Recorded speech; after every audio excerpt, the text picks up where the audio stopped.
Hello friends, पोटावरची चरबी कमी होण्यासाठी आणि वजन कमी होण्यासाठी निरनिराळे उपाय मी नेहमीच तुम्हाला सांगत असते। आयुर्वेदामध्ये अशा काही औषधी वर्णन केलेले आहे जे डोक्यापासून पायापर्यंत सर्वच विकारांवर खूप चांगलं काम करतात आणि त्यापैकीच एक दिव्य औषधी म्हणजे त्रिफळा चूर्ण। आवळा, हिरडा आणि बेहडा या 3 औषधींचं एकत्रीकरण म्हणजे त्रिफळा चूर्ण। त्रिफळा चूर्ण हे आपल्या आरोग्यासाठी इन जनरल खूपच उपयोगी आहे, परंतु आज आपण वजन कमी करण्यासाठी आणि पोटावरची चरबी कमी करण्यासाठी त्याचा उपयोग कसा करायचा हे पाहणार आहोत।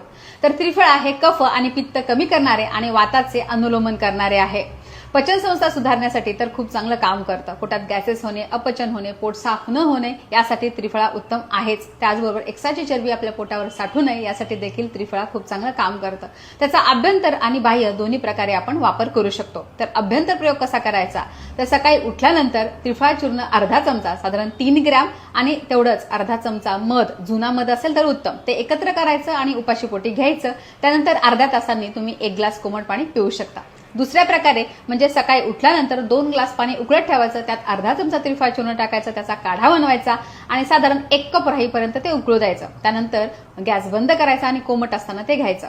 आणि तिसरा प्रकारे म्हणजे आदल्या दिवशी रात्री 1 ग्लास पाण्यामध्ये, साध्या पाण्यामध्ये अर्धा चमचा त्रिफळा चूर्ण भिजत घालायचं आणि सकाळी उठल्यानंतर ते गाळून किंचित कोमट करून घ्यायचं।